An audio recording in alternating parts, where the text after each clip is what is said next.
suggesting that we're helping them figure out their own transportation or their own need in their community. And I'm trying to understand, is that really our goal to tell them or help them figure out their own stuff? I think it was more having to do with, we did the McHenry County Connections Plan through the Council of Mayors. We housed the planning liaison here at the DOT. The Council of Mayors conducted a plan on behalf of all the cities to find where these gaps occur. And so that was, I think, our thinking was, we already are doing planning for the cities on behalf of the cities. This is kind of in that same vein. In addition, our planning liaison will help them apply for federal funding opportunities. So it's kind of getting to assisting. It's not, we're not going to do it for them, but it's more just, if we can help, we will help. And I can rephrase that to kind of maybe that.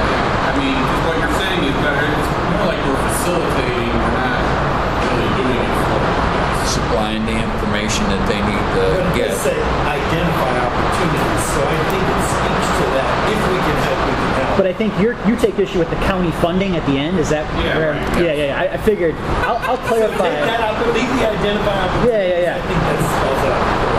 I think I get what you're going to. You're a numbers man.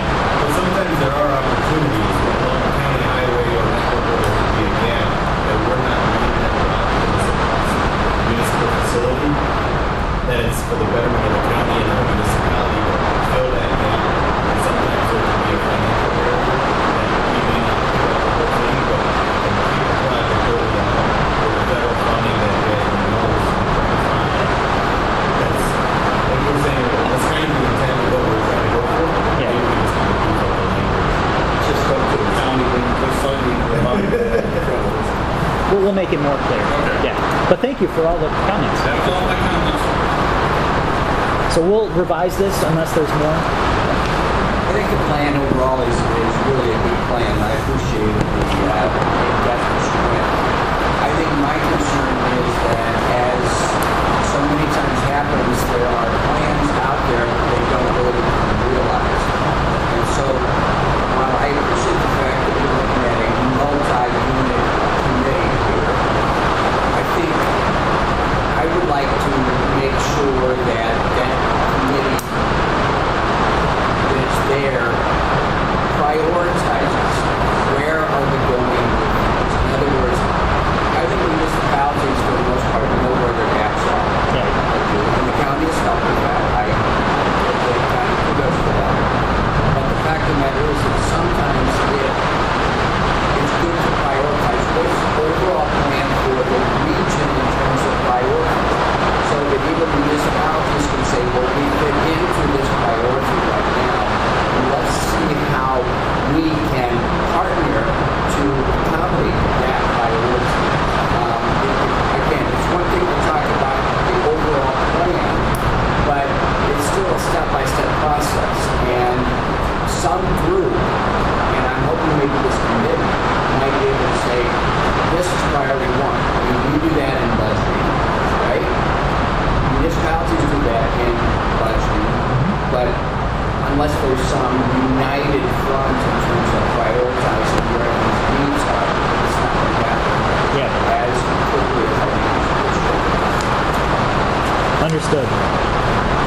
We can try to find a way to kind of weave that into this document. So. I don't know how to do that. Yeah. But that's up to you. That's why it's draft. It's going to change. I'll try to find a way, and I'll probably bring back a final version next month just so everybody can review it one last time.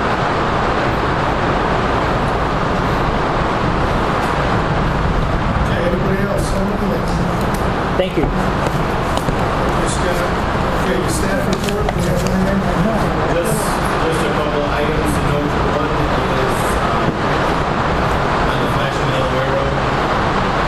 It's kind of already I just want to extend that to our construction team, our design team, the contractor. We're working through the comment issues, getting this thing powered up, even leveraging Representative Wright's office and to help with moving comment and get these things juiced up so we can get it turned on.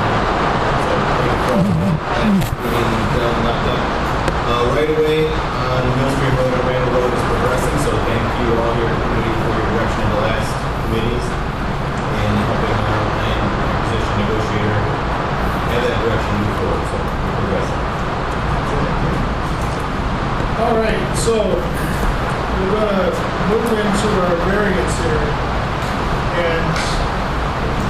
little bit of time to set up? Good. It's very hard to hear, so It's gonna be hard to hear, so everybody speak up real loud if you can. If you want to sit up at the table, I can move. We have all the comments, we use our microphone. This is Stacy, our court reporter here. She's going to be moving a little closer so she can hear it because of the rain. thank you.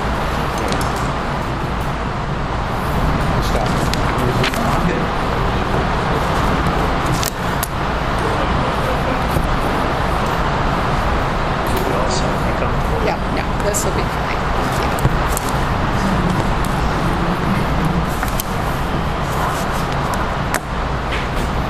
Ready. You're all set? Okay. From the access control and the right-of-way management ordinance, chapter 8, variations and appeals, 8.2.3, appeal hearing proceedings. The appeal hearing is formal, but strict rules of evidence will not be followed. The chairman of the Transportation Committee shall preside over and conduct the appeal hearing. All testimony provided during the appeal hearing shall be sworn, and any documents, exhibits, etc. utilized in the appeal hearing shall be admitted into evidence and kept by the committee. The meeting shall be open to the public and comply with the requirements of the Open Meetings Act, including keeping the record of the proceedings. The hearing format shall generally consist of identification of owners, representatives, and witnesses providing testimony, staff representatives, and staff witnesses providing testimony. Comments by the public. For the record, please provide your full name and address. Owner's evidence and witness testimony followed by cross-examination by the committee and staff. Staff evidence and witness testimony followed by cross-examination by the committee and the owner. Owner's rebuttal of evidence presented by staff. Closing statements by the owner and the staff. Closing of the appeal hearing. Deliberation and decision by the Transportation Committee. So, ladies and gentlemen, I hereby open the appeal hearing pursuant to Chapter 8, Section 8.2, Appeals Procedure of the McHenry County Access Control and Right-of-Way Management Ordinance, which went into effect on January 1st, 2009. The committee will make its decision based on the evidence of the special hearing and take into consideration the standards found in Section 8.1 of the ordinance. While the rules of evidence will be relaxed, we will proceed according to the following format.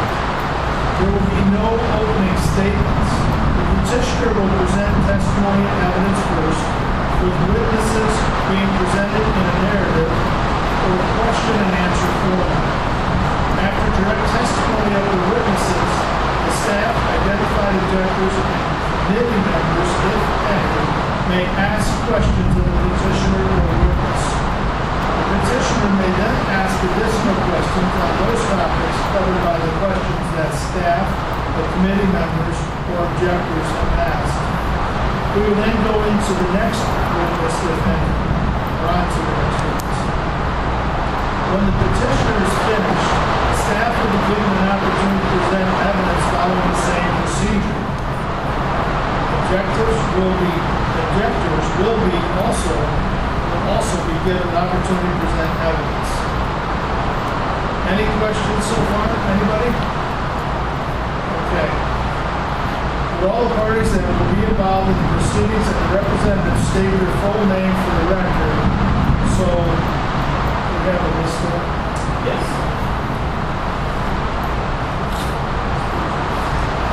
Okay. And on the petitioner side, we have Jessica Rodarte, 1320 Marine Road, Huntley. and Ramon Burnell, 1320 Marine Road, Huntley. can you hear that? Okay. Okay, I'll repeat the names. Sorry if I butchered these names. Jessica Rodarte Yes. and Ramon Bernal Perez. Correct. And if everybody could just spell their name for the record so that Stacy, the court reporter here, can capture that information. Rodarte, R-O-D-A-R-T-E. Bernal, B-E-R-N-A-L, Perez, P-E-R-E-Z. Okay, and then we have some public objectors or supporters. I have a Michelle Turner. None of those are here. Okay. All right, and then staff, I have Adam Wall, And Penny, Director Penny Moore. W-A-L-E. Daryl Coons, Darrell Koontz, Assistant County Engineer, Koontz, K-U-N-T-Z. Joyce DeLong, Joyce DeLong, S-I-N-D-E-L-O-N-G. Ray Weeds, Base permit manager with Taylor County Division of Transportation. okay. And now for the record, will each member of the committee introduce themselves by name and district that he represents? Start over here with Mike. Mike Scala, S-K-A-L-A, District 9. Matt Cooper, K-U-N-K-L-E, District 1. Carl Kaminsky, K-A-M-I-E-N-S-K-I, District 6. Brian Sager, S-H-E-R, District 7. Jim Kearns, K-E-A-R-N-S, District 1. Okay. Now, are there any objectors here? Because this would be the opportunity to identify objectors. Before we swear in the petitioner, witnesses, and staff, I want to know if there are any objectors that wish to present evidence or ask questions. If you do not identify at this time, you will not have a voice in the proceeding. If you wish to participate, you must identify yourself at this point, now, and be sworn in with the others. At this point in the proceedings, if there is anyone in the audience from the public that would like to participate, either to speak in support or make a comment, now is the time for that. Okay. And then, so there are no public comments on this. I will now identify, for the record, those individuals being sworn. If there is anyone whose name I miss, if you are going to be a witness in this proceedings, if you will identify yourself, and then I will swear you in. I'm going to go from the petitioner side first, and then I will ask staff. Do you have anyone other than who is identified? We will go through the names and then go through the swearing in. Okay. I'm going to call out the name of the petitioners. Jessica Rodarte. Yes. Ramon Bernal Perez. Yes. Okay. On the staff side, we'll call out Adam Wallen, Yes. Daryl Kuntz, Here. Joyce DeLong, Ray Beats. Here. Those individuals identified, please raise your right hand. Do you solemnly swear to affirm that you will tell the whole truth and nothing but the truth? Yes. Okay. Now the petitioner and any of the witness will present the testimony of evidence. You can step up to the microphone and talk. If you have some handouts, we'll go, we'll let you, Scott, maybe you can assist me. Okay, well, I was really prepared for this, but we're here Can you pull the to... mic up? No. That doesn't work? Okay, No. we gotta speak about it. Okay, so we're here because we're in attempt to set up a reception facility at a McHenry County landmark in Huntley, Illinois. We've been residents at that landmark for the past 10 years. And we've already gone through the whole conditional use permit process, and obviously now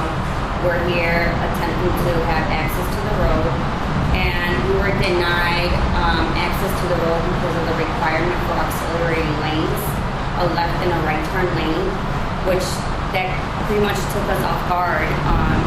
We understand that it's all based on safety for the community, but this would obviously take us out of budget in the project.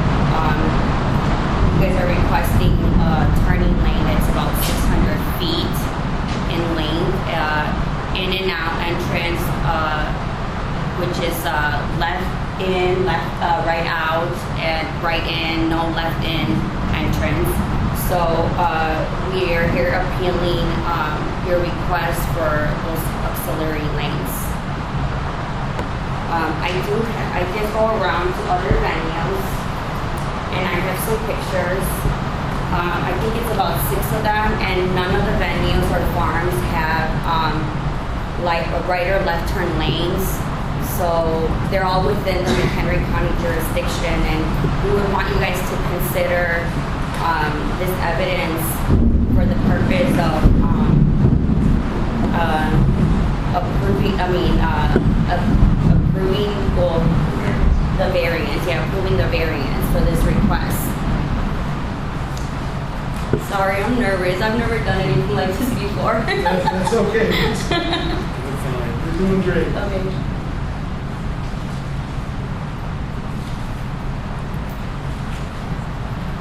Mr. Chair, can we ask questions, or do you want to wait till they're done?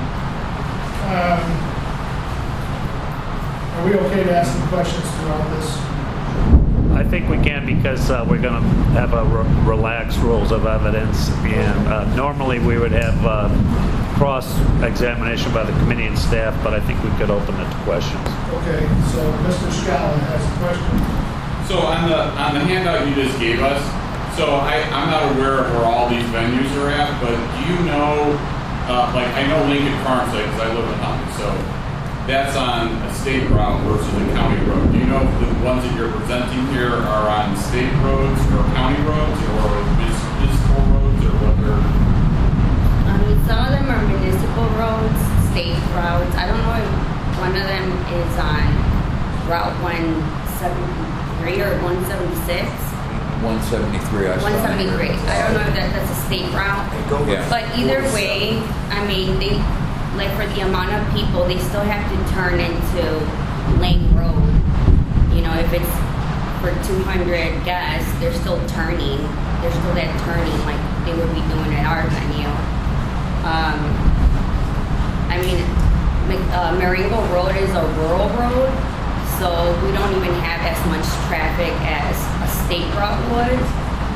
And I mean, just like the request is very extreme, and that road also already has like, what do they call the railings and a culvert, so that even takes the project to like a different level when it comes to like the budget.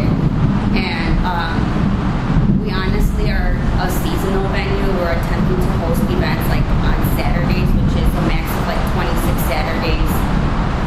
Is it 26 Saturdays for the year?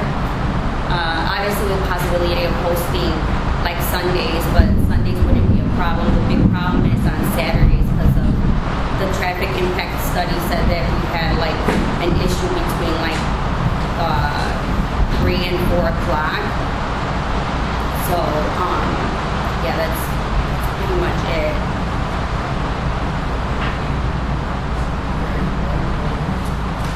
Not at this time. Okay. Go on.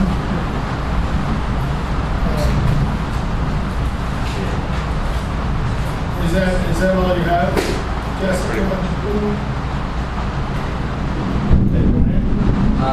Just to kind of give some estimates or facts out the table. The first is, you indicated at 26 events a year, is that what you said? I'm sorry? Lifetime period. Did you say that there would be 26 events or 26 weekends of events? 26, well, the traffic impact study only showed that there was more cars, more traffic during between 3 and 4 o'clock on Saturdays. It didn't show that there would be traffic on Sundays and we would have a reception or a wedding on a Sunday. So yeah, it would be 26 weekends of the year possible. And do you have an estimate about what's your capacity? 200. Individuals? individuals plus 50 for staff, vendors and staff. But the guest count would be 200 and under. Okay, but 250 individuals. And the number of automobile or vehicular parking capacity that you have? 78. 78. And that 78, just for clarification, will accommodate 250 individuals.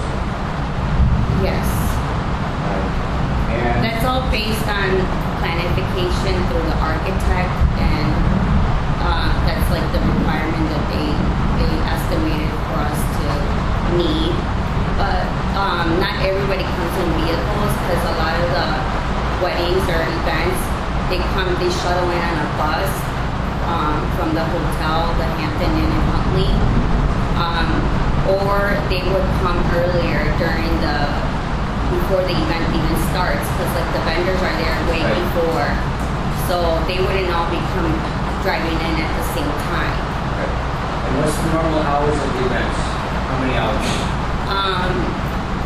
Well, usually a reception would start like at 5 in the 5 o'clock, and 12 o'clock we would end. And again, I want to clarify, you're suggesting that the maximum number of events that you have in a year is 26. 26 Saturdays, sir. Because the traffic impact study, which I do have a copy of it, it showed that between 3 and 4 o'clock, we had like more traffic during that time, and that's where it would impact the vehicles turning into the property. All right, so you're suggesting that if somebody came to you and they wanted to have something on Tuesday, you're open to that, right? On a Tuesday, No? No, this would want to be weekends, strictly weekends. So you would only have events on weekends. Yes, That's it. that's it. And you say weekends now, you just talked about Saturdays. Is it Saturdays? Sundays? Sunday, yes. Saturdays and Sundays. So, I'm sorry to keep pressing on this, but I just want to make sure. So, there's essentially 52 weeks in a year, right? And if you had people that came to you for 52 weeks, Saturdays and Sundays, so then that'd be 140 events, possibly. I mean, you're not going to turn business away in that regard, correct? Well, yeah, because we're not, the facility is not, right now, equipped to do like, winter events. So right now we're, Winter events. winter events. Oh, I see. So right now we're just doing summer. That's our goal, just to do, seasonal during the summer. All right. I mean, you have to start off somewhere. When you're starting a business, you kind of start from the bottom up and then grow. We're not saying that You know. we're not gonna ever do it. We don't know how this is gonna turn out, but our goal right now is, just summer events. Thank you, that's my point. Sure. So you just made up point for me, and I'm very grateful for that. Sure. Thank you. And please understand, I am Right. incredibly supportive of small businesses, and I appreciate you. the fact that you are working to try to help to grow the economy of the larger region. I think that's admirable, and I really, really appreciate your efforts, and I know that it's not easy to come before a group like this. So thank you for your patience as we go through these questions. So really though, right now, you're looking at summer, but ideally, I mean, this decision is going to be not just for the summer. I mean, we're going to be looking for long term, and once you get your permission, it's going to be a long-term permission, right? It's not just going to be, okay, if you go to winter, then we're going to have to change. So there is a potential then for, let's say, 80 events, maybe, assuming not every day of the year, so maybe 80 events per year. Is that correct? Could be. I mean, I think there's always a possibility. Sure. With growth. Okay. Thank you. And could you just describe the business plan for me just a little bit? The business plan here is you all, the two of you all as the owners of this business. Is this correct? That's correct. Okay, so you're private, it's private partnership, is that correct? Yes. All right, thank you. And the way that you're going to be looking at this and advertising this, marketing this, is going to be as an event space, or are you looking specifically at specific types of programs, like weddings, or quinceañeras, or birthdays, or what? Is it just going to be open space for anybody to do anything? In other words, I'm trying to find definition. Are you looking at having, and excuse me if I go to the extreme here, but are you looking to have bachelor parties, or are you looking to have events where you're going to have entertainment there of some kind, other than music associated with weddings? Are you looking at having concerts or anything like that there? Yeah, no concerts. We're focusing more on weddings and quinces, anniversaries, more family-oriented events. Okay. Yes. All right. Thank you very much. I appreciate it. Okay, and this is, I'll ask a couple questions. I mean, we have hosted stuff for like younger high schoolers, like prom and but that's still family oriented. Right. Yeah. It's not that you're going to bring in a band, a big name band, No. something like that, No. and advertise tickets No. for sale, anything like that. No. That's the point. I'm just No. trying- Yeah. And I'm going to give you an example. Okay, you're not planning on being in an event like Nico's in Woodstock. No. Right? No. Okay, thank you. And, go ahead, Mike. Well, just so you're understanding, I don't have any information at all prior to this whole hearing starting, right? So I know absolutely nothing about the situation that is being presented here. Okay. So it's difficult in this hearing style, which the way, I don't know who set this up, but whoever set it up, it's difficult because I have no background information whatsoever. So you're asking me to ask questions when I have absolutely no knowledge of the historical, how we got to this point. And so I guess I would ask that I be allowed to ask questions of them later in the hearing, because I need some background information before I can even start asking them questions. I mean, I don't. You'll have that ability with the staff's presentation and back and forth. And you can ask any more questions right now. Well, I know, but I'm just saying, it would have been nice had the hearing been set up where you get the background information first, like how we got to here. So, because you're asking me to ask some questions when I don't even know anything about this.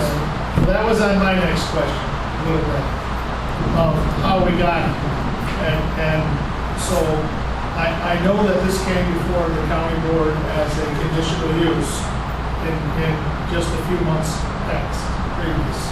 If any of you remember. Can you explain your conditional use, when you applied for that and when the county finally granted that, and some of the conditions that the county had put on you at that point, the county board, because I know we did a fence, a 6-foot fence or an 8-foot fence. 10-foot fence, yeah. Yeah, solid fence. Can you go through some of the things that you've had to do already for the county in your conditional use, some of the conditions that you've met, and how you've gone about it, and why you actually came and did a conditional use for the county? So, in January, we were approved by the county board a conditional use permit.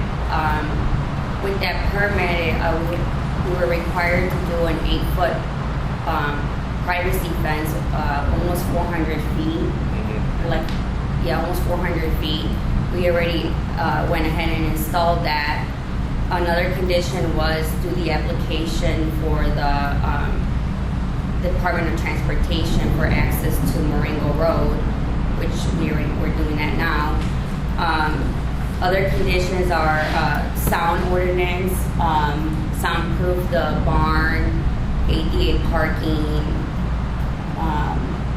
what other things are they requested from us? Sprinkler system.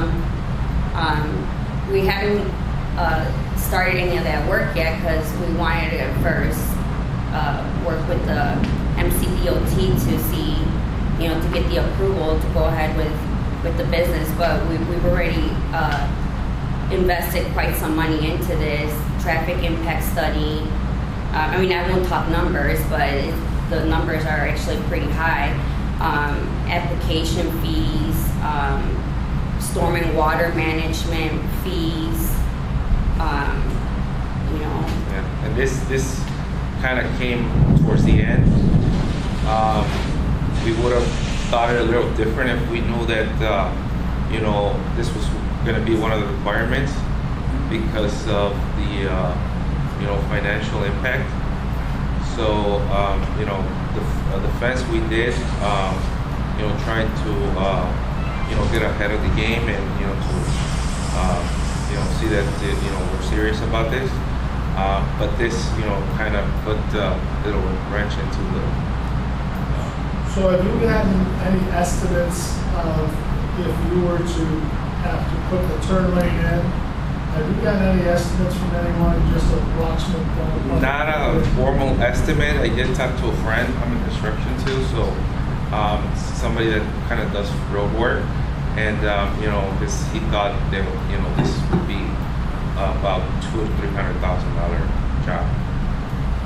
I mean, I don't know how, you know, but that's kind of the budget that he gave me, just because of you know, how long you know, they want the right turn, and then I think there's you know, there's a creek, so there's a bridge there. There's a culvert. Yeah, and then you know, obviously the guardrails. So it seems like it's, you know, quite a bit of money. That culvert in there, that's I know the area a little bit. That culvert is actually an old cow underpass for the cows in the old days. The cows going to the road. That culvert is still there. That's just near those guardrails. So Yeah, I think she's got a picture at the end of the. they have a picture of that culvert there. Yeah. That's for cows. The cows were a little shorter at that time. But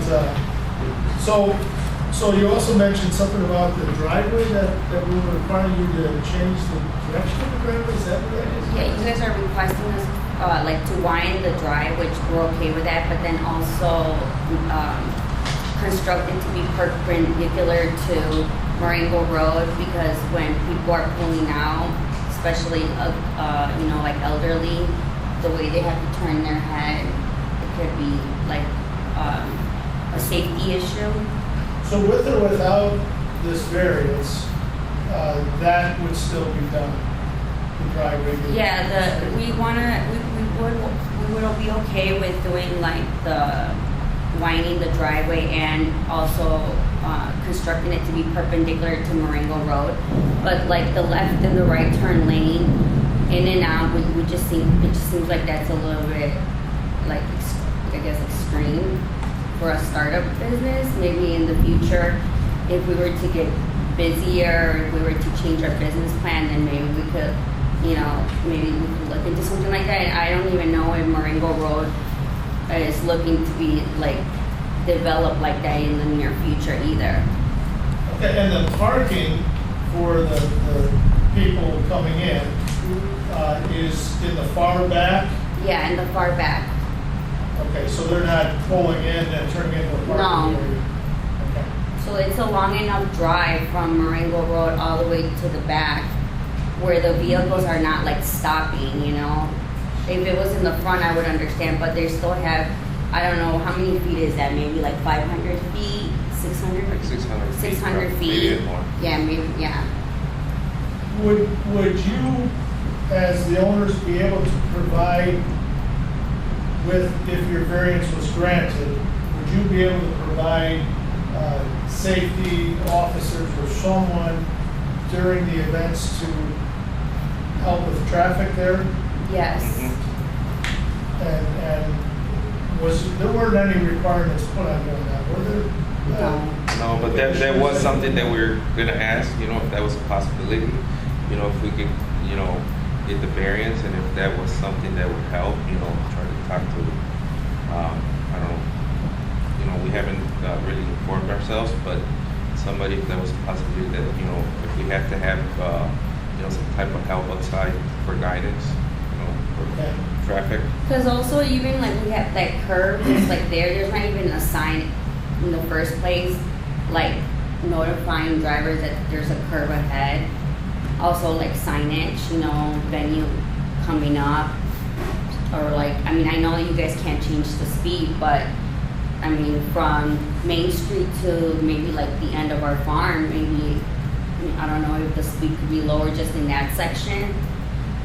Because there is a curve right there anyway, so with the venue or without it, I think it would be something good in that area just because of where that curve, the way that curve is like set up, the way the road is there naturally. Mr. Copeland? Signage though, instead of being incumbent upon us, if you had signage on your long run driveway to parking to keep traffic moving smoothly right off the road and on the road back to parking, that's the hang up. The first one who slows down stops all the traffic coming off Marengo Road. Mhm. So traffic attendance and or your signage to keep that moving would be helpful. Okay. Okay. Any questions from any more members? Well, I'm reserving. You reserve the right to have more. We had to ask Sure. more questions. That's Sure. all that I'm asking. Mr. Chairman, the staff has also have opportunity at this time to question the Yes, applicant. I was finishing with our committee and I saw Ray back here with the same. I'm kind of like in Mr. Scala's camp, Okay, blindsided. then I'll move back here to Mr. Dietz. Just for clarification, and thankfully the storm is let up, so we can do it. What days are you proposing to hold events? Saturdays are like our main day. Would it be only Saturdays? Well, possibly Sundays as well. Would you be doing any other days such as Friday? Not at the moment, no. Holiday? Holidays? Yeah, like the Memorial Day falls on a Monday. No, I mean, our plan is strictly Saturdays. Saturdays and Sundays. But I'm Just not to saying clarify. that, that's our plan now. I'm not saying that we're never going to do it or, not an option. Right now, the way that we set up our plan is just Saturdays. Okay. Is this everyone? I'm gonna ask a question here real quick to clarify. This might have been, this was an exhibit that I think we sent. This is the island that would go in the driveway, to restrict no left ins, but allow the right in, right out, and the left out. That eliminates the need to have the left turn lane, which is the largest cross from the access over. All right, I just was clarifying on the drawing what I was looking at here with Mr. Kuntz, and so that actually answered my question. All right, is there any other staff questions yet? And do you have any questions for the board or staff at this point? I know you're going to be able to ask questions throughout. Yeah, excellent. No questions. Okay. I mean, I think do you guys have questions? Carl came in and Michael Scala. You guys were thrown off guard, so I would want you guys to ask us any questions to clarify anything else. Well, at this time, no. I mean, I probably will, but I need a little more background before I do it because Okay. Sounds great. Can't wait to hear it. Okay, so now that we're finished with the petitioners, your statements, now we're gonna move on to the staff testimony of evidence.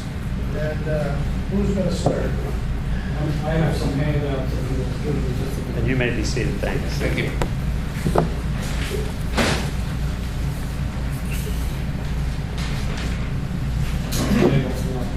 You'll be able to ask questions also. And also, Mr. Chairman, they'll have an opportunity to rebut any testimony that staff may provide in Yes, this thank you. portion after the.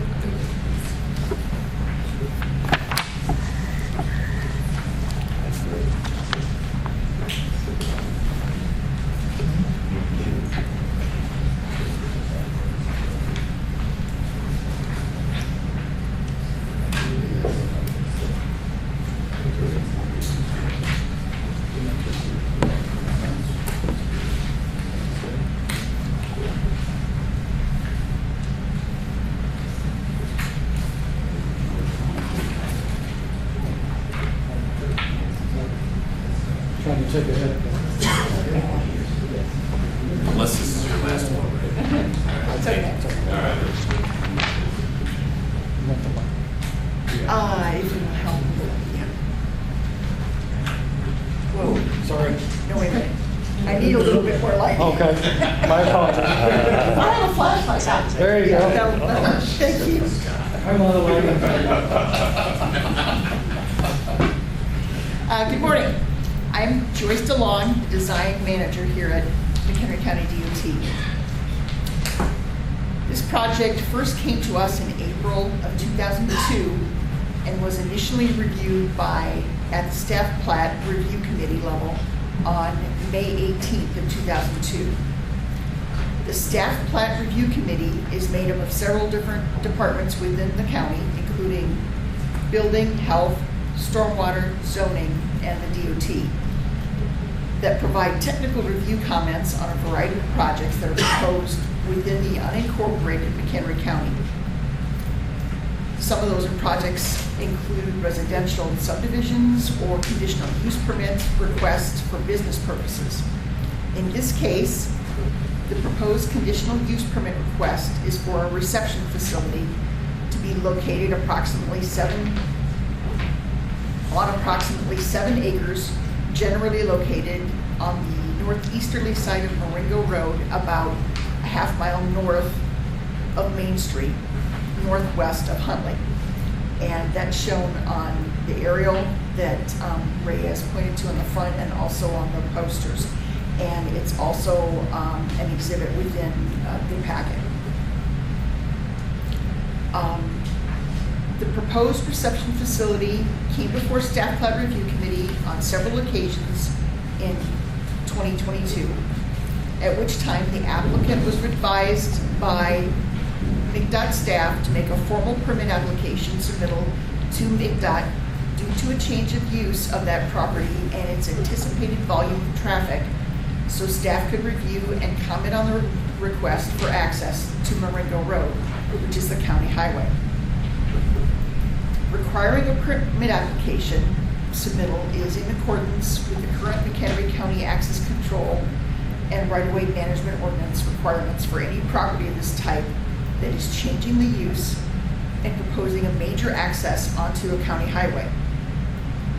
A major access is classified in the ordinance as one that has an anticipated volume of more than 50 trips per day. An access with volume less than that is considered a minor access. To put that into context, imagine, if you would, a home where you have a husband, wife, and that both work outside the home, and 2 teenage children that both drive. In the morning, the husband and wife both get into their respective cars and drive off to work. That counts for 2 vehicle trips. Then each of the teenagers leave for school, another 2 trips. The kids come home in the afternoon from school, and the parents come home from work in the evening for 4 more trips. Now we have 8 trips, and the day isn't over yet, and that's for just a single-family house.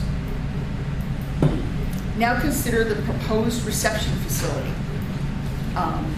We have a preliminary site plan also in the packet. During the events, you have various types of vehicles entering the site, including cars, SUVs, trucks, buses, limos, catering personnel, event staff, etc. Those incoming trips are arriving during what is considered the peak hour for that type of facility. In this case, many of the attendees to an event tend to arrive within a similar given time period. Those arriving volumes can be heavy at times on Marengo Road. According to the October 2022 project narrative, this venue will host events such as weddings, anniversaries, birthday parties, and more. The hosting attendance request is for 200 guests maximum per event, with the 87 parking spaces for trucks, sedans, vans, SUVs, and buses.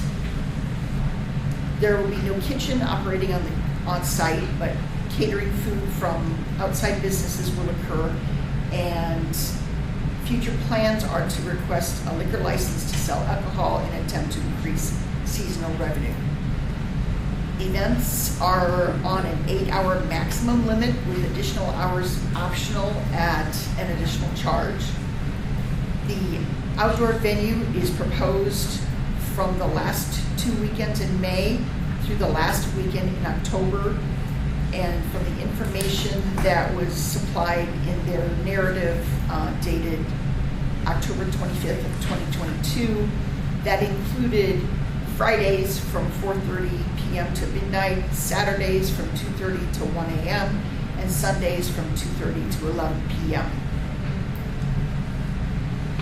Part of the ordinance requirement for a project that will generate major access level of traffic, such as the proposed venue, is for the applicant to perform a traffic impact study. In this case, a traffic study was conducted by Gaylord Hamilton on behalf of the applicant. The applicant chose the engineering firm for themselves and paid for the study. The study analyzed both peak hours and various other time segments for an event. The traffic study indicated that due to the volume of traffic typically associated with this type of venue, both left and right turn lanes are warranted for Marengo Road. Again, the study was not conducted by McHenry County DOT, but by an independent firm experienced in analyzing traffic. The traffic to the site is expected to be heavy enough that turn lanes are needed to handle motorists entering the site during the events. Turn lanes allow vehicles wanting to turn into the site, route to stack, or as we say, queue, to be out of the way of the main through lanes. Makes sense, right? How many times have you driven down a road where there's a traffic up ahead that makes you stop because they want to make a left or right turn into a driveway, and you need to sit behind them waiting until they clear the lane before you can continue down the road? That's the value of turn lanes. Turn lanes move the turning site traffic out of the way for motorists that have other places to go.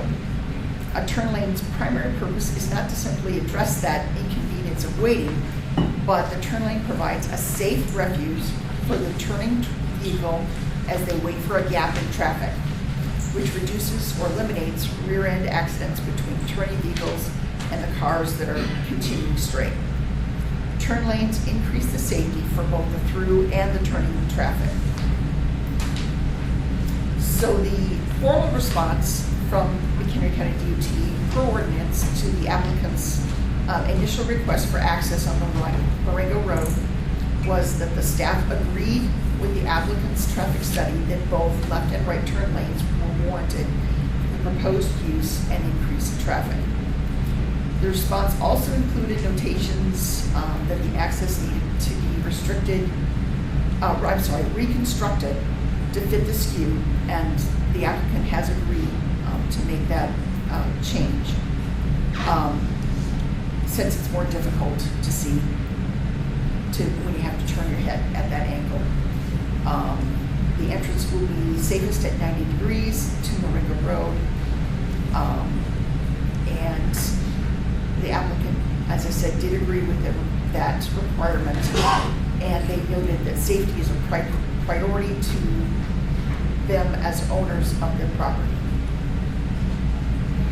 The applicant received McHenry County DOT's response, and as is their right according to ordinance, they then filed a variance request to the county engineer. This request was to eliminate the need to construct turn lanes on Marengo. The county engineer reviewed that variance request and denied it. However, he did present an alternative that would make the site remain usable as a reception venue while providing for some means of access at a lesser cost. His recommendation was to design and construct a restricted access point, specifically a right in, right out, left out access. By not allowing the left turn movement into the site, this would eliminate the need and cost for building a left turn lane onto Marengo on Marengo Road into the site. Construction of the right turn lane would still be needed, again, based on the applicant's traffic study. But the roadway improvement would be at a far less cost to design and build. With this response, the county has suggested an alternative that would still require construction of the right turn lane. However, it provides a substantial financial relief to the applicant by eliminating the left turns into the site and thus the left turn lane. The applicant received the county engineer's formal response and then asked for today's hearing, appeal hearing. They are seeking relief from this committee to not have to design and build any turn lanes on Marengo Road. And there is correspondence within the packet that is between McHenry County DOT, the county engineer, and the applicant. So that's the background. Okay, we're going to go into questions now. Mr. Scow, we'll start with you. You started off your statements by reciting 2002 numerous times about when this started. So you're saying this has been a project since 2002? Yes. 2020. No, you said 2002. Oh, 2002. I'm sorry, it should have been 2020. Oh, okay. 20. I wrote 2002, I thought. Yeah, 11. No. My Okay. mistake. Okay. I actually wrote this, but reading is a no. 2022. Thank you. Okay. Okay. Okay, Mr. Compton. A couple of questions, and maybe this isn't your purview, but what is the current use of the property? Can I defer that or send that over? What do you guys currently use your property for? Right now, I mean, we live in the property, and we also run a construction company. Okay. So some of it we use it for storage. And second little question about that thing is, I think you're at a variance, if granted from us, what would the time length be from that? If we grant the variance, We could adjust the timeline? it's effective. Timeline, clarified timeline. Term of, time length of that variance, if it's a permanent variance? It's a permanent variance, isn't it? Yeah, typically for an access, this would be, the choice the committee would make would be the choice for that access point. We haven't experienced anywhere through the ordinance that this is the access point for now and in 5 years. And that's never been done or put as a... And with our state's attorney, I'd like a point of clarification on this procedure, on the variation, the variance, and some of the things that have been discussed, which are other options. The pork chop, right in, right out, left turn out.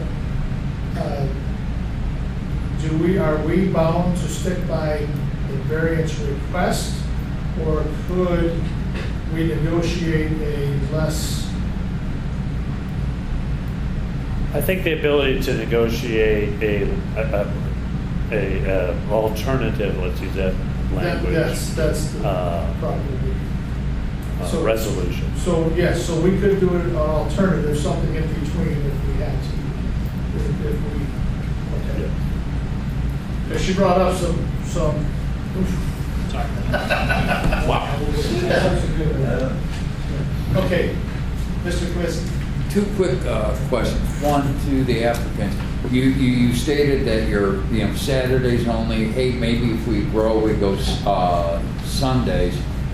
But you, ma'am, mentioned that Interactive was a Friday, Saturday, Sunday. Are you willing to revise that to? Well, that came up when we applied for the permits. Okay. So that was just something that we thought that in the future, we might be able to do. God bless you for it. Thank you. I don't know how this works, but you mentioned that the traffic study, what they had, and kind of concurs to county transportation of how many cars go by, the need to have the turn lane. What's that based on? Is that based on a 24-hour day, 7 days a week? Or are we taking that 24/7 and applying it to a one-day event? We actually have a vehicle per day number that, and then we have what's projected to be added from. Right, but that's facility. only a one day, where is our rules looked upon, you know, how we decided as a 24/7? We have so much traffic When that's they- going down the When road. they do the traffic impact study, Mhm. they actually take traffic counts, correct? Right. So based on those traffic counts, they looked at, I think we had a 4-hour window that included a peak hour. So they looked at that time, and at their peak hour, they needed left turn lanes. I can't go on to say that for all the hours that they studied, they would need left and right turn lanes for every one of those hours. It wasn't just, peak hours mentioned because we talk about the most traffic, but for all of the hours that were studied within the traffic impact study, they need turn lanes. Back to this question. That study was on like a 7-day-a-week study, or was it per day study? How many days was the In traffic? other words, was it specific, like, would we know how many cars were there on Saturday and a Sunday? Or is it an average of the week? I need to take a look at the study. I know that they were very specific on the Saturday hours because those were the peak times. That was, Yeah, those were the specific peak times on Saturday. If I could add something. Please. maybe for clarification. I'm not an engineer, I'm a traffic engineer. I've been involved with it for 3 years. When the engineering firms that do the studies prepare this stuff, they have other case studies, if you want to call it, throughout the country. There's actually, you can go to our office, we have Institute of Traffic Engineering books.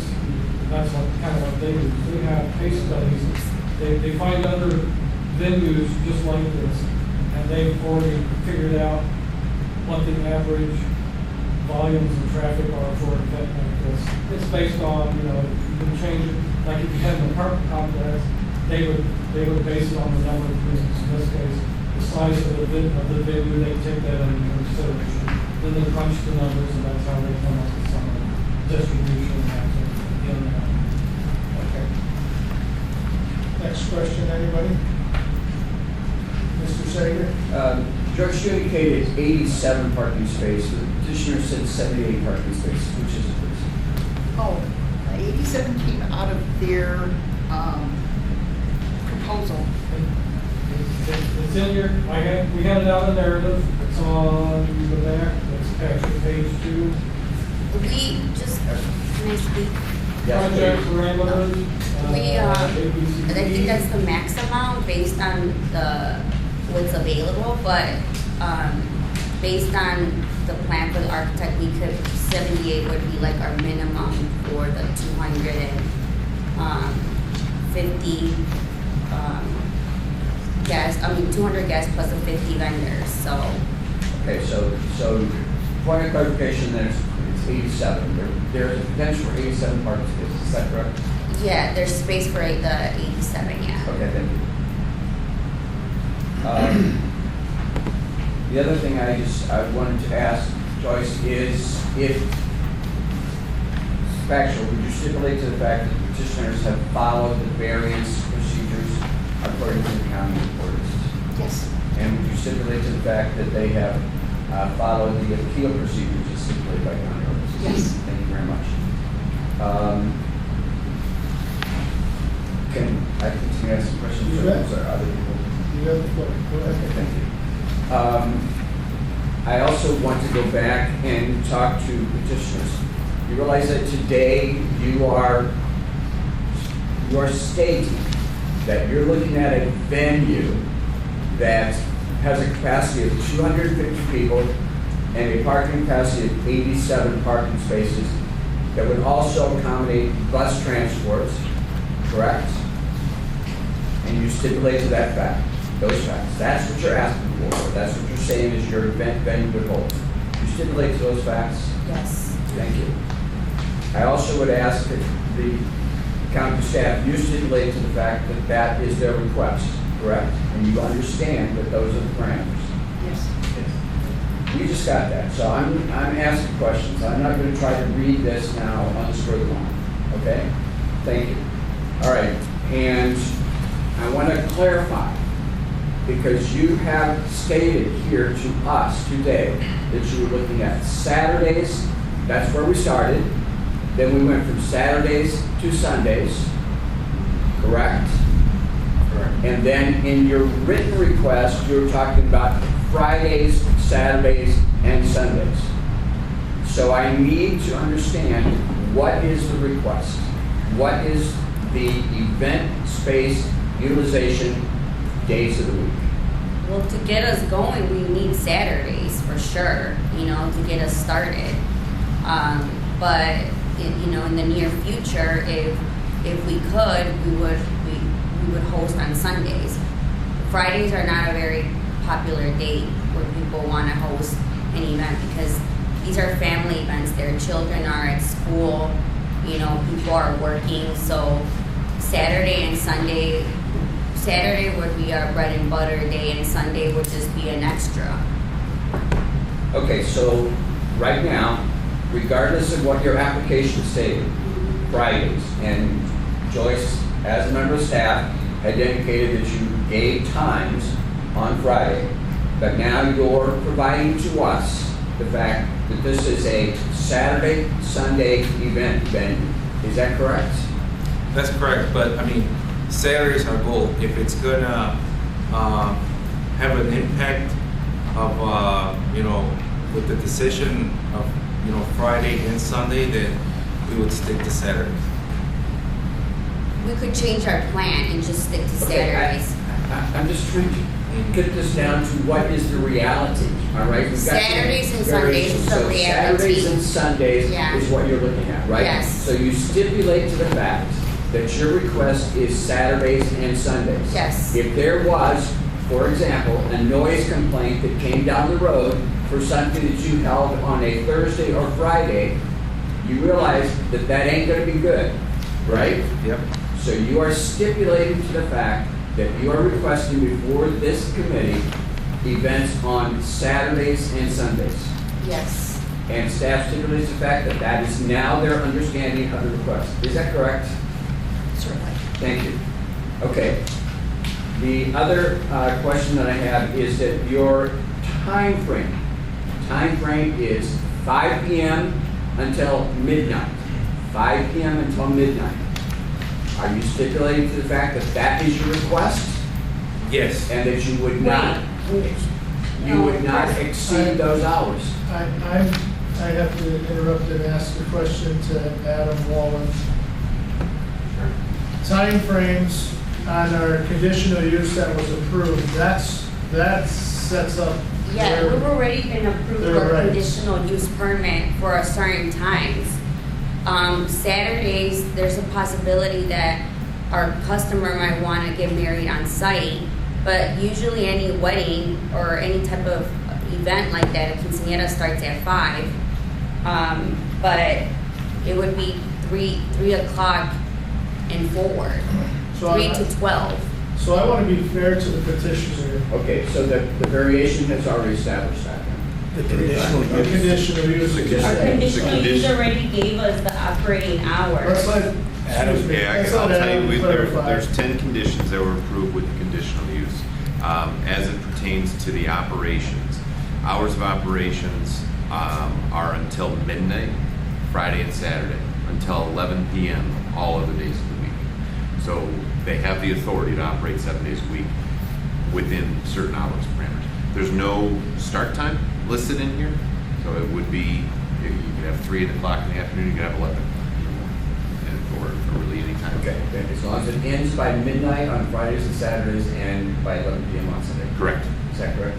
Okay, thank you. While we're here, can I continue? Yeah, that's Okay. why we're here. While we're here, you indicated that there's 11 conditional use requirements. There's right? 10, 10. correct. Yep. Okay, so that's one of them. That's one of them. Okay. Go ahead. You'd like me to summarize? Yep. Kind of in general? Why don't you just read them all? I'll read them all, yeah. So It's a conditional use for a reception facility. They have a 10-year term for this. It was approved in January. It'll be 10 years from 2020, January of 2023.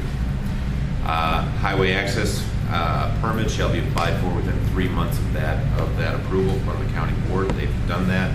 Stormwater management permit within 9 months. I would imagine they're actively working on that.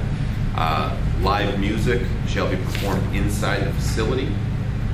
Any outdoor amplified music or any other live electronic sound shall be done at 8 p.m.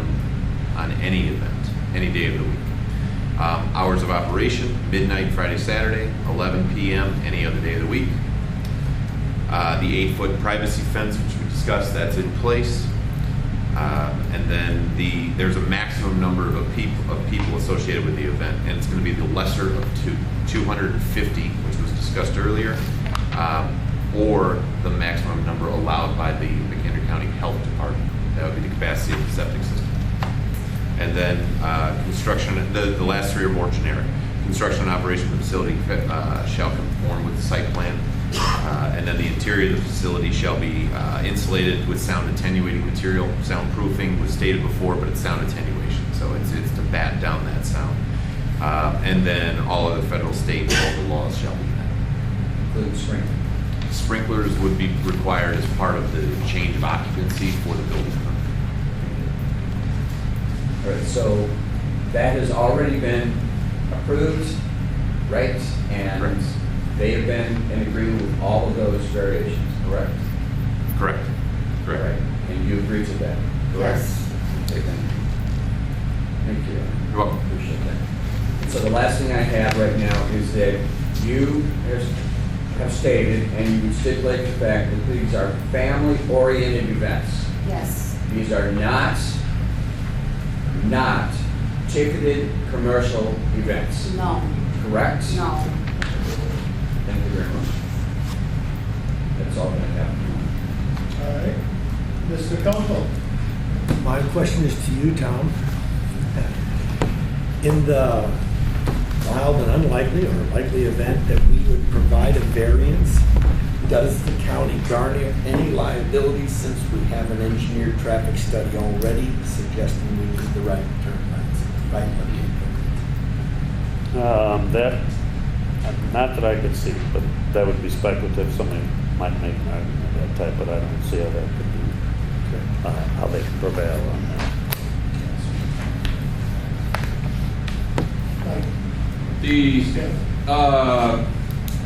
I'm looking at this document, site plan document. So, Adam, real quick, the gravel parking lot, was that a part of the stipulation that be there? So the gravel parking lot, my estimation on that, right off the cuff, and I can verify it, but it's an A1 property, or it's an agricultural property, so it doesn't require paving, which would otherwise be required for a conditional use. Yep. And so the gravel would be acceptable from the zoning standpoint.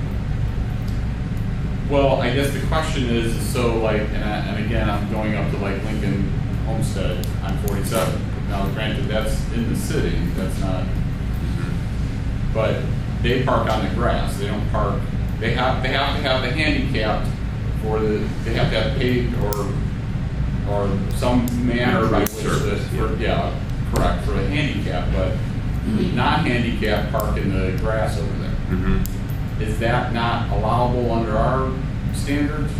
It wasn't stipulated in the conditions, again, as a base of the property as I interpret this, and I can confirm, I would say that it probably would be an acceptable component, but it wasn't, that's not what transpired.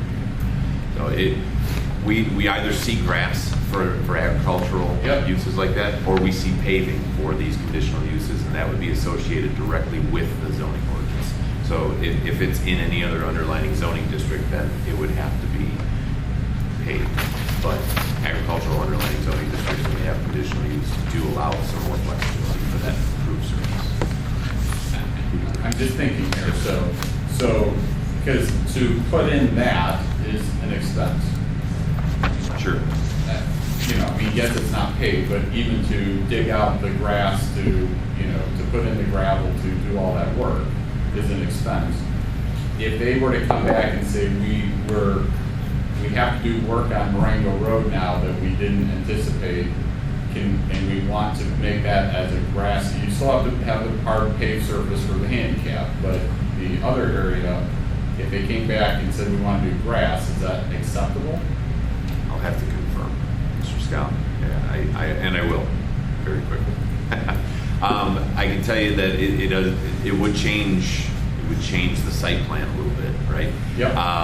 And to the applicants for the better, because you're talking about less impervious area, and the stormwater management system would be changed greatly as well because of the impervious area reductions.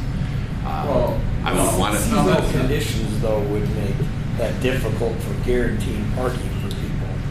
Right, and so this went through the staff plat review committee, and that'd be one of the areas I would look at to confirm. And I'm not saying that they would even consider that. They may be like, no, I don't.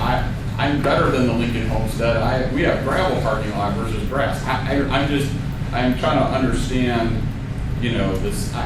I'm surprised to see a gravel parking lot. To be honest with you, because I just assumed that it would be grass, but. There will be an answer to it, is my expectation. I'll ask our zoning folks right away to find out. Well, because impervious, it's whether it's grass or gravel, it's still, I mean, if anything, you're improving it by having the grass per se, but I mean, I don't. Mr. Scull, we have plenty of venues around this county that it's grass and farmland that we park on. I 100% agree. We have several that are gravel too. I mean, it just kind of depends on what you're trying to get to, but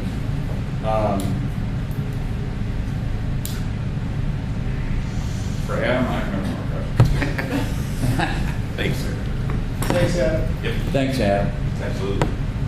You're not off the hook yet. Okay. Mr. Sager. I just want to go through some of the ordinance elements here. We've already established, and staff has stipulated to the fact that variation procedures were followed, the appeal procedures were followed. That kind of brings us, in my mind, to standards for the variation itself, right? And the standards are outlined in the ordinance, 8.1.3, and they indicate that, we have certain requirements here. One of those is that the ordinance shall not result in undue delay or congestion. Granting the variation will not do that.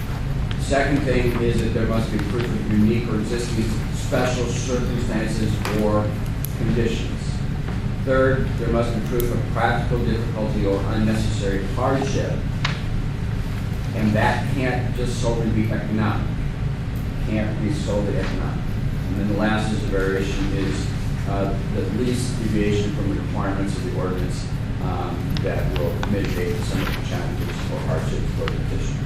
So those are the standards for variance. Now, it says may grant variations whenever it is determined that all of the following have been met.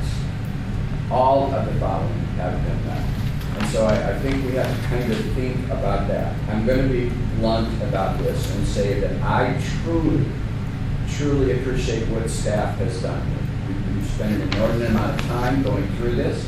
I think that you have followed the ordinances to the T.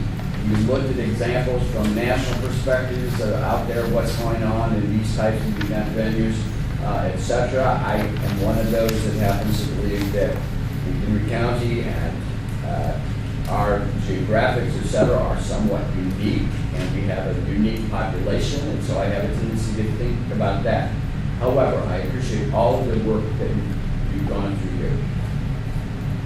I'm going to support the variation request, and it's coming down to predominantly two things.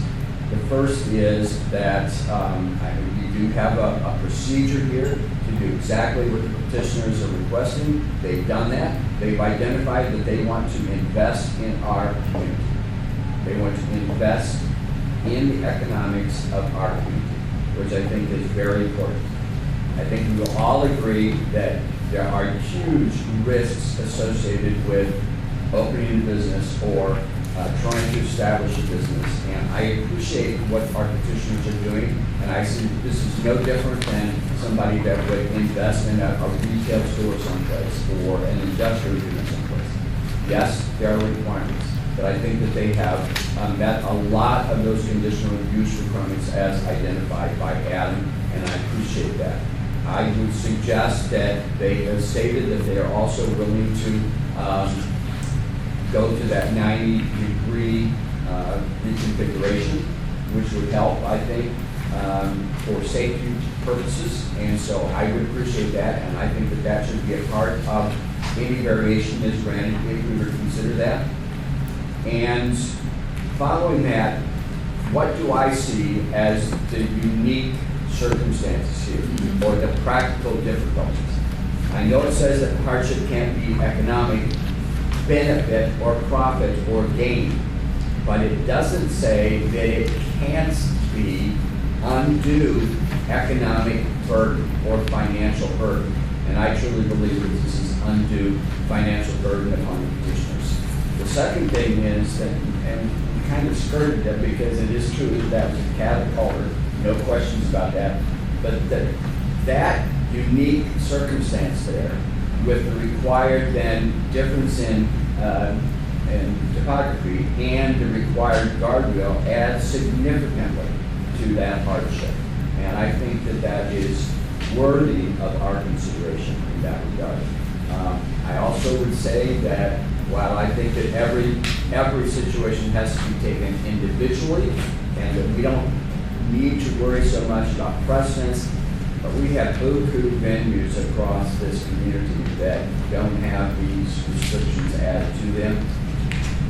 I'm pretty familiar with Nico's downtown, and trust me, they got a lot more than 87 vehicles, and trust me, they got a lot more people than 250 people there, and it's handy. And I think that we can do that logically. So, and I think it's not to be burdened to place security requirements on it as well. So that's my position. Okay, we're a little ahead of the comments there, but that's okay. Unless there's no further questions. And do you have something? No, I don't have a question, dude. Staff? Mr. Scott? I do have okay. I am not clear on what you guys are agreeing to in regard to road improvements. I am not clear. I have this picture that was in your packet, but I don't think this is what you're agreeing to, correct? No. So what's That's the one for the, I'm sorry, is that for the attorney lane? Yeah, this is the last page of the packet that you gave us. Yeah, no, we're not agreeing to that. Okay, so what are you agreeing to? Or what do you find acceptable? We're winding the roadway into the farm and constructing it to be perpendicular to Marengo Road. So when the guests are turning, they don't have an issue with turning their head a certain way where it would cause some sort of safety issue. Okay, well, my problem with having audible comments about what it is you're agreeing to is difficult for me to say that I agree with that or I don't agree with that. Yeah, I mean, that's what we would do, but if the in and out, the left in, right out, and right in, what is it called? At the entrance, we could also. Yeah, it would be an island. The island, yeah, the island, we could also, construct that as well if necessary. See, we're just not sure what else would work. That's what they presented to us. That's something that, for us, we just wouldn't be able to do. So I guess we're not sure exactly what other alternatives would be out there that, that we could, afford or, it would work for us. Well, Can I ask you to expand upon your question Yeah, to clarify it hopefully? So what you're basically, what I heard you're saying is that you're willing to make the driveway what they originally requested was Perpendicular to Marengo Road, yeah. that was the only thing you agreed to. You didn't agree to any pork chop, you didn't agree to anything else. Yeah, that's, so they're asking strictly for that in the variance. Well, They did it's, nothing with the roadway. Nothing with the road. okay. Well, you have to do something with the roadway in order to, well, you don't have to necessarily do anything with Marengo Road, but you have to do something with the right-of-way area, because it's a 55-foot right-of-way area, so you are doing work in the right-of-way, which in essence is what, I mean, work, that's technically our property, so I mean, Well, it was also paving it, up to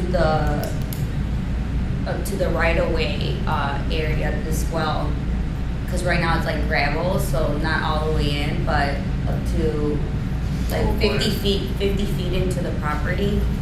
well, so, okay, so you're probably well aware of what Lincoln Homestead had to do on 47, where Yeah. they have Yeah. a little kind of, Yeah. a little entry area, they put in that cement little pork chop area. Yeah. It's not even a pork chop, actually, that's a Y. That's a right in, right out. Right, correct. You know, and so, and if you're saying to make it perpendicular to the road itself, I guess what I'm asking you is that kind of concept, which is more than what you're asking for, but that kind of concept is, would you find that acceptable to do?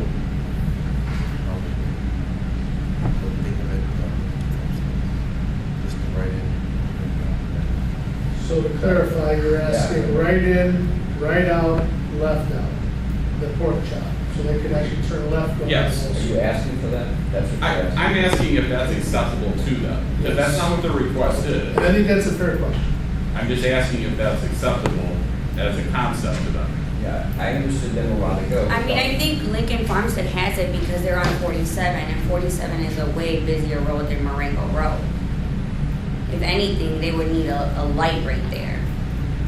I believe that's a village of Huntley. Yeah. Lincoln Farmstead is the village of Huntley. Marengo Road is not busy at all like that. Right in, right out. Well, but see, Village of Huntley has no say over IDOT though. IDOT's the one that has to. Understand. And for that Lincoln Homestead on Route 47, we were able to contact IDOT. The traffic study for that location required a left turn lane in. Their traffic study did not require a right turn lane into that site. When presented options to that property owner, whether they would do police escorting during their events, they said no. And they said, would you build a left turn lane required? They said, no, that's too expensive. IDOT, and probably in partnership with Huntley as well, settled on a right and right out, eliminating the need for the left turn lane because there's no left in. Yeah. But their study didn't require a right turn lane either, which is why that access point is strictly a right in, right out. Well, and I'm off subject, but that's a cluster over there.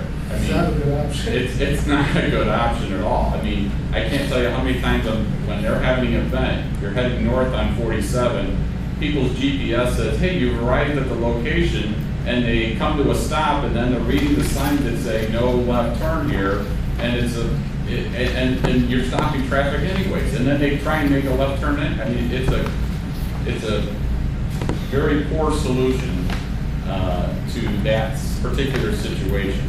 I guess I didn't hear an answer yet, yes or no, so that's why I'm not pressing you, but I'm just trying to understand. No, I don't think it's necessary. No, it's not whether you think it's necessary. Would you be, if No. I personally was to vote yes or no, and you're saying, would you be willing to do that? That's what I'm asking.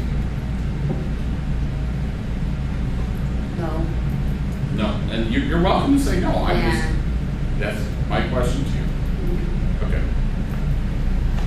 Okay.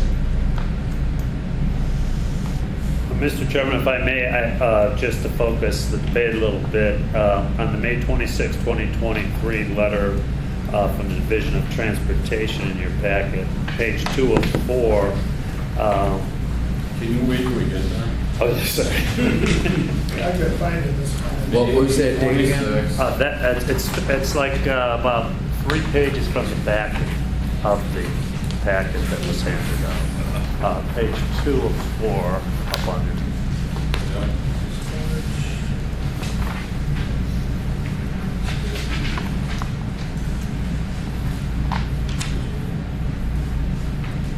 I think what we hear about today in the third paragraph there, I think it's the only variance that they're seeking is for the auxiliary lane requirements. Is that correct, Brett? Yes. So I think that's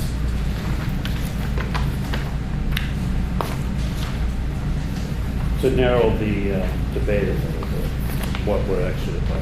Yeah, but that's not what they just said. Well, that's No, that is what they said. Oh, but it's not. That they wouldn't put the foot traffic. Yeah, but what Tom just said is they're only asking for the variance of the right and left lanes on Marengo. But this That means nothing. That means they want to make it perpendicular to driving. They don't put any turn lane in, they don't put any barriers, nothing. That's what that means, right? That's not how I'm interpreting it, but. Yes. That's what I was trying to clarify, mistakes and stuff. That's what that means, right? well, that's what I take it to mean, and I Yes. believe I said I Yes. think that's what they're. But, as my question earlier, could we ask for more and then the negotiation, which is what Mr. Scott is. Well, which I was asking, and they're not willing to do You're that. saying, They're just not reticent, they're reticent now, but that changes with negotiations.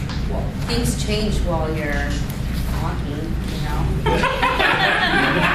No, not Here again. all right, that's not too far.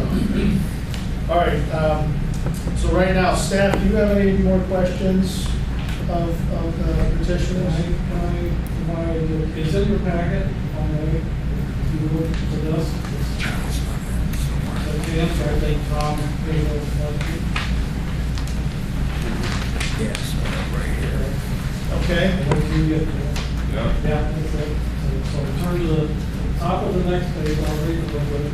Given the results of the GHA traffic impact study and concurrence by McDonough requiring auxiliary lanes along the road, we would like to move forward with an appeal to request a variance from handling auxiliary lanes required. So I guess to answer, you're asking me, I'll have to answer your question. It's my understanding that in her appeal letter, which is what I just read from, she's asking to not build the auxiliary lane. Correct. That's her report. okay.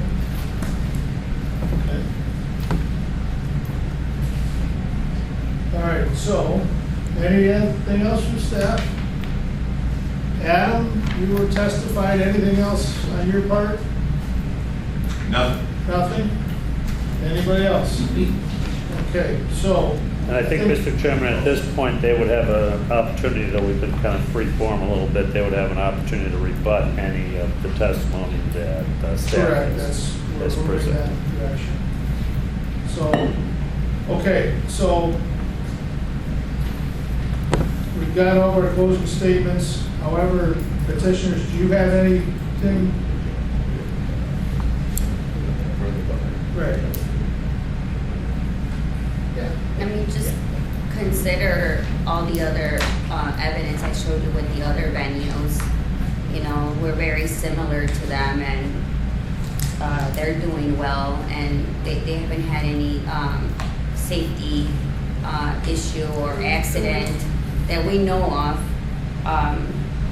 So, you know, that was the reason why I gave you guys those pictures, just to show you guys that they're successful businesses and they're all unique in their own way, and they're still operating, and they're operating with the left and the right turn lane. Okay. Thank you. All right, so basically now we're gonna move into basically, you said staff has closing statements. Okay. Yeah, we'll consider, you're done basically, you don't have Yes. anything else you want to say? We're done. You have no closing statement either. That's it. That was your closing statement. Yeah, that was my closing statement. It was all in one.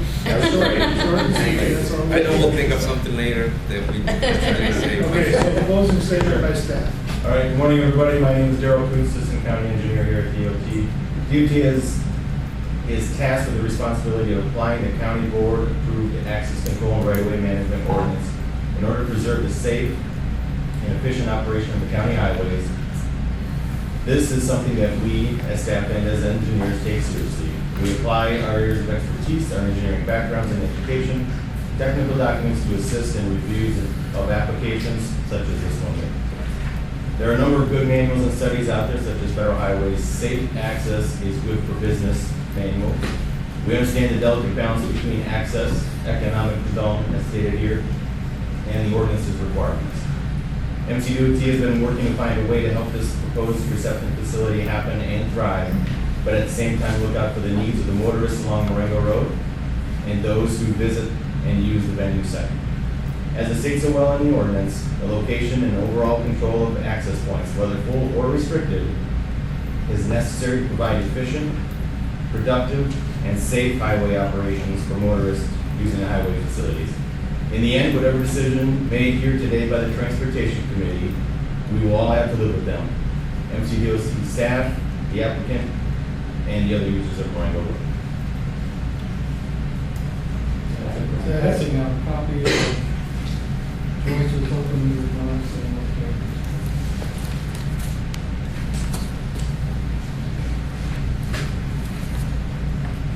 Okay, thank you. Having heard the testimony, evidence, rebuttals, questions, and closing statements from both sides, I hereby close this hearing. Now we move into the deliberation and decision phase. At this point, Mr. Chairman, you should cite the reason for closing the. We did. We've heard. Oh, you're just closing the variance here. Got it. Yeah. But with all due respect, point of order, there has to be a motion and it has to be passed. There you go. Okay. You can't just close it. No, we're getting there because we have to discuss some other things. Okay. So I'll keep going here. Standards for variation. Committee members, you have the following in front of you as an exhibit as handed out by staff. Section 8.1.3, standards for variation. And I'll read this section for the record. Standards of variation, as found in the ordinance, shall be taken into account during deliberations, and those standards are as follows.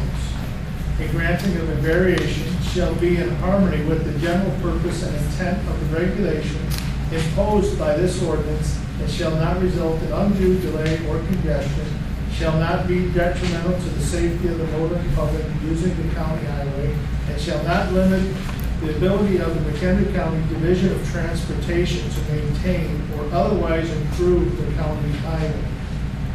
There must be proof of unique or existing special circumstances or conditions where the strict application of the provisions of this ordinance would deprive the owner of reasonable access.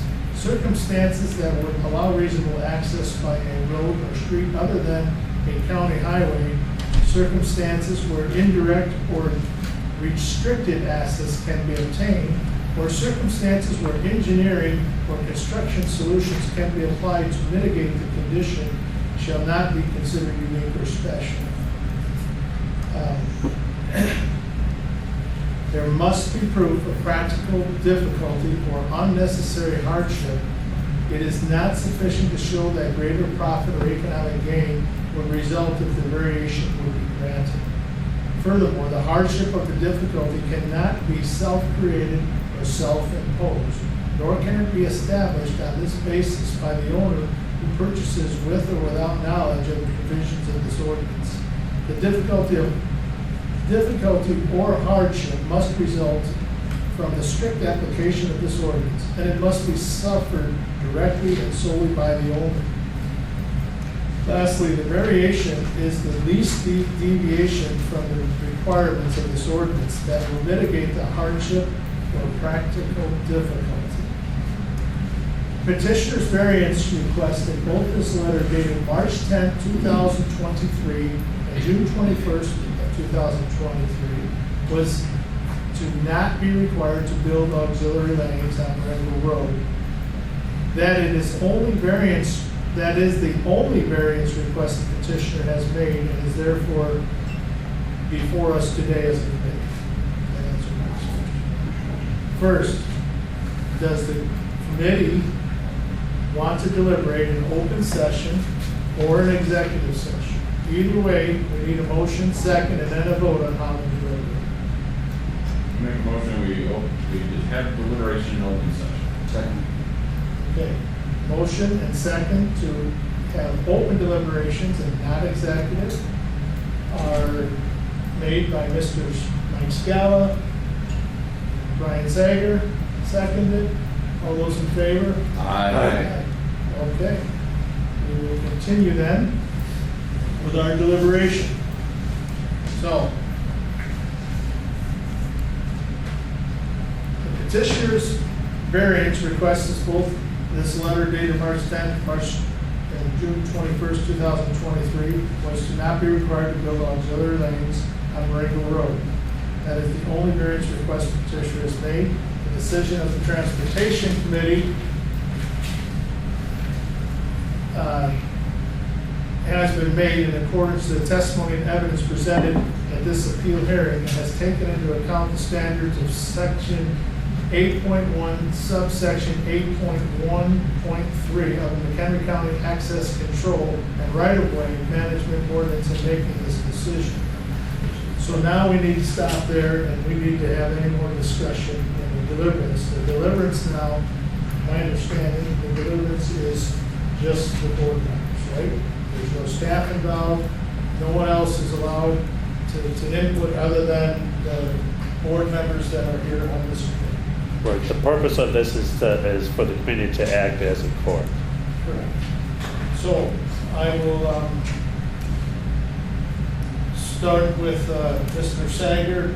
You've already kind of given your opinions. Yeah. Do you wish to add any more?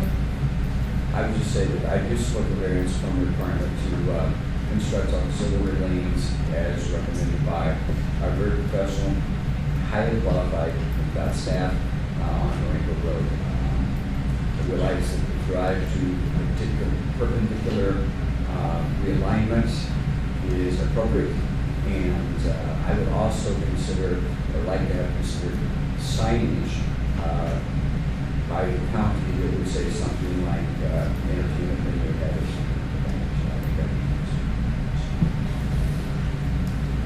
something. Mr. Kwiatkowski. I'm kind of aligned with Mr. Sager, but you didn't go the direction I wanted on the signage. Is maybe your yellow triangle solar, hey, driveway or entrance, 500 feet in both directions to let traffic know. Like you said, putting it at a 90-degree angle to the street, hey, that's super cool. Maybe there's some way that you could actually have that driveway where they can't make a left, where it's a right in, right out, without a lot of money into a median.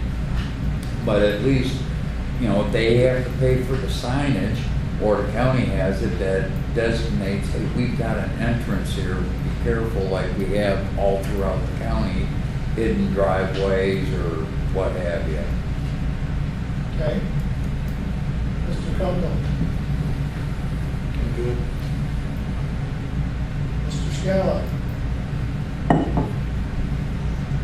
I'm okay with the request.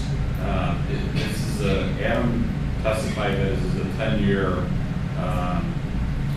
variance, or I'm sorry, a 10-year conditional use. And I also, similar to Brian, want to see this be successful. I mean, I think I kind of call this almost agritourism in the sense that people can come out and view our county and get to know us a little bit.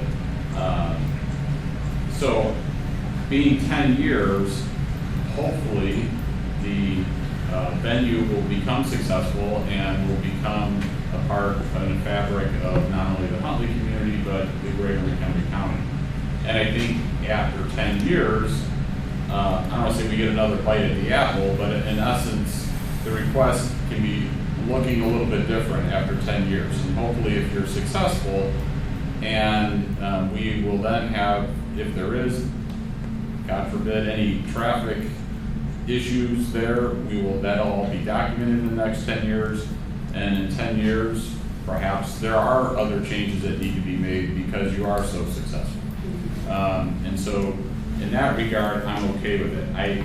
My only real problem is I do feel that besides aligning at a 90-degree with Durango Road, I think there need to be some other improvements to the entrance besides just altering it to 90 degrees. And I don't think they have to be major. I don't even think a cement situation needs to happen, but it would be nice for the safety of the people using the venue to have a little bit of an area where they can turn off and on to Marengo Road, both leaving and entering the facility. And the applicant, basically petitioner, has commented that they're not willing to or not interested in doing anything like that. I have a problem with that. So I don't necessarily have a problem with the variance request, but I think they should be doing other small improvements to the entrance in order to make that safer for the people coming to their facility. So, part of my thought along your line, and I agree with all of you on this, on signage and everything else, I also believe we as a committee future should consider reducing the speed limit on that curve down to probably 40. It's currently 55. I would like us to consider reducing that. And that's unusual for me to say that. Why is I was looking at you? Well, no, I was because we just need to slow the traffic down a little bit, along with your signs and that you guys are asking. Also, on the driveway, without having to put in, and they voluntarily later on, if they found problems with traffic, they voluntarily could put that pork chop situation, come back to us and put that in if we were to grant that variance today. As for your answer about widening the driveway, they could widen that driveway a little bit wider to make it so that cars can pass each other a little bit easier. They can even paint straight turn lanes in there if they wanted to. And, well, they can. Try to do it without. This says a two-way gravel drive, so they're expanding that. But they had talked about expanding that to 50 feet of blacktop also. Right. Yeah. So with that, I would agree with all of you, but those are some of the things I would like to see, is actually widening that a little bit wider than just 2, and having that blacktop, and then the speed limit. That's my input. Mr. Crump, I saw you had your hand up. Yeah, I'm in favor. I'm very pro-business. I'm very pro-McHenry County business. So I'm totally in favor of this. And I agree with Brian that it is a bit of an undue burden, especially on a new small business, to be able to put turn lanes in. I wonder if there is a mechanism, though, however, for the county, if we start to see, or we start to get local traffic, people complaining, and if there's a mechanism for us to go back then and reopen this pork chop, or reopening even the widening more of the driveway, is there a procedure? Is there a way we can come back to them? On this variance, I think we have to ask the state's attorney if this is the final. This would be a final decision. Okay, so then is there a way to get a good faith responsibility from this business to say that if we start receiving complaints, or God forbid, have accidents, that we could ask them for this additional widened space and this pork chop piece that we could add to their existing facility? Before anybody says anything, if you could ask the state's attorney, this part of the deliberation, I don't think we can involve staff or the petitioners. As far as I understood, this is a pretty loose interpretation of this, though, right? I know, I want Stacy's. Yeah, well, I think that it would be permissible to have a point of clarification. And I would just like to have it, because we have a stenographer on public record, that they would be willing to, in lieu of the fact, if we have a problem, or you have a problem, that we have a problem on Marengo Road, you would step up a little more for us in the county. Yeah. Yes, we We'd be would. willing to. Not looking for any more. Thank you.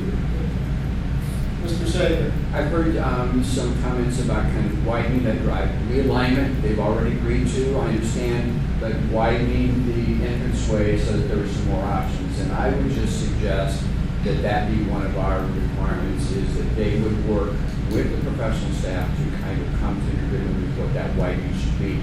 Absent construction of a T-bone or absent construction of a right in, right out, but just kind of make that a more appropriate, more advantageous, potentially safer entranceway on the driveway. And by doing that, that would allow possibly the room for the future to what they Right, just agreed. exactly. And that's great. Mr. Scott. I don't think there's any reason why, as a committee, we can't ask to have this reviewed and take a time frame, 3 years, to re-look at what's going on. It doesn't have to be a formal process. It could just simply be a staff report in 3 years that says, hey, this is operating perfectly, we haven't had any accidents, there is no issues, no problems, and the applicant is doing everything great and they're successful, and Mr. Cahill to the ordinance, are we able to do that? Well, I think you could make a decision based on that. I think what we're looking at here is your decision must be to provide relief from the strict compliance with the regulations and requirements of this ordinance, so long as the objectives of this ordinance are not compromised, and that it's not contrary to the public interest.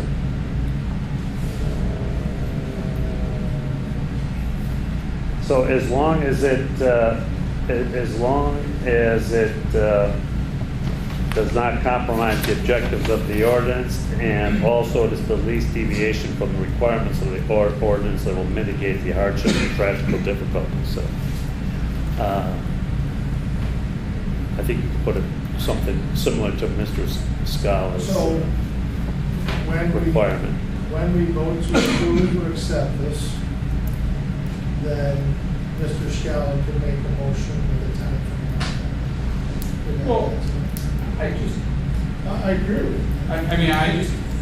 I don't think anyone here does not want this to be successful. Everyone's commented that, and I don't think the petitioner even doesn't want it to be a safe venue. I mean, they're not going to be successful if it's not a safe venue. I mean, if there's constantly accidents out there, that's not a good situation for them either. I mean, and I don't want to go through this whole formal process all over again. I just want to be able to make sure that it is safe, and if it's not safe for whatever reason, that we then are able to go back to the landowner and say, hey, there is some changes that need to be made in order to make this safer. I believe they've stipulated to that at this point. Yes.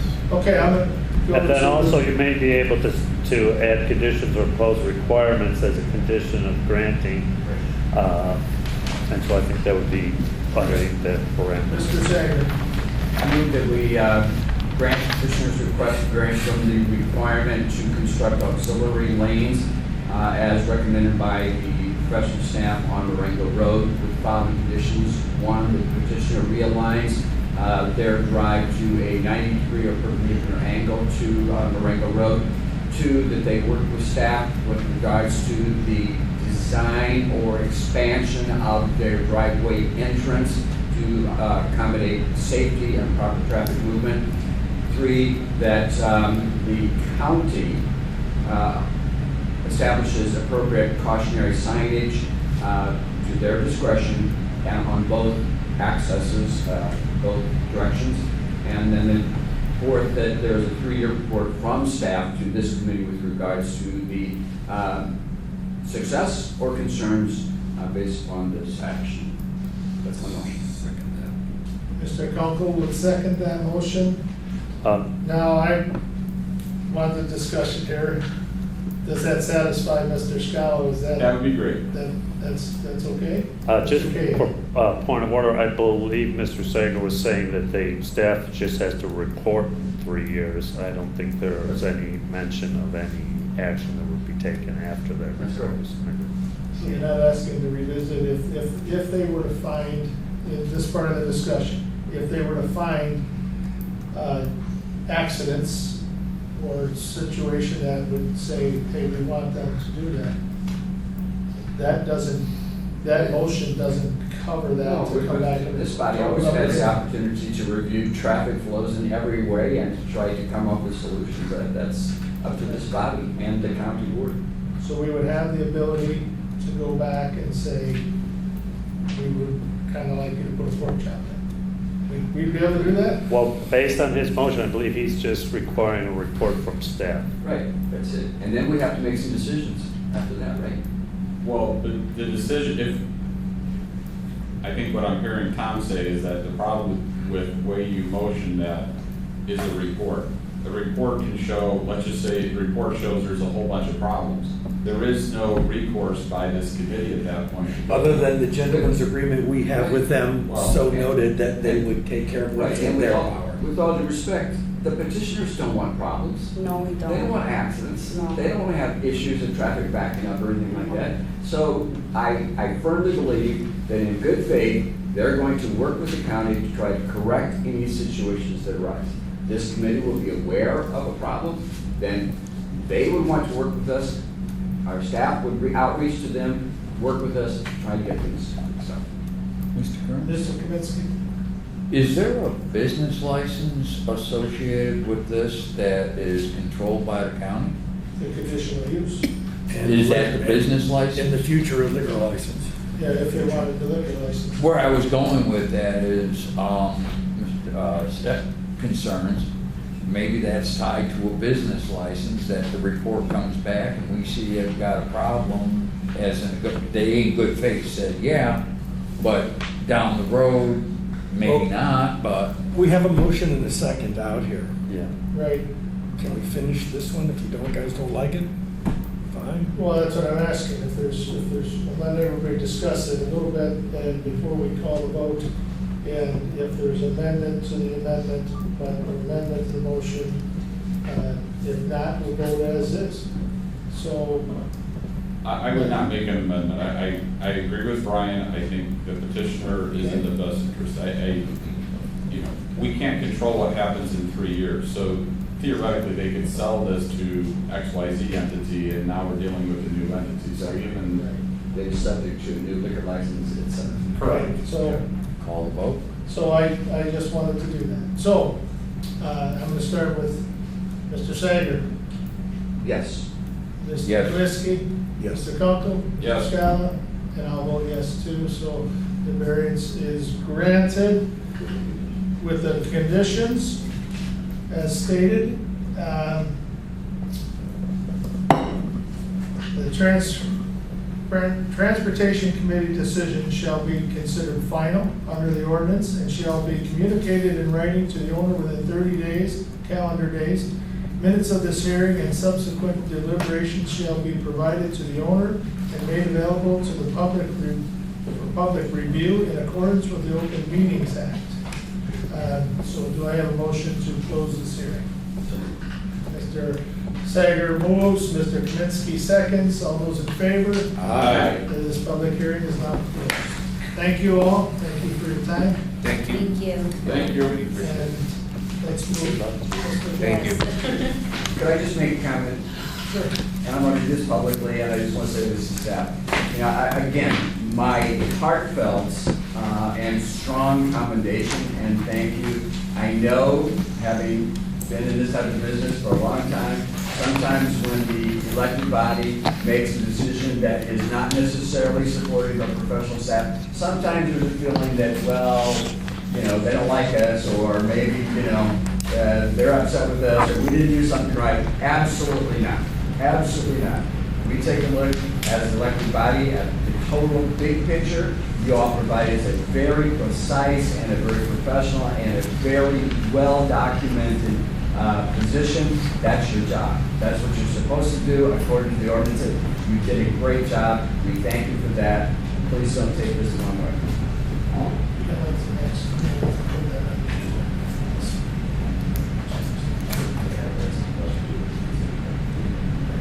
Mr. Scally. I just would ask that the format of this process and the ordinance of how this goes about be reviewed, because I think it can be improved upon. And granted, we haven't done it for 20 years, but definitely could be improved upon to make this easier for future communities.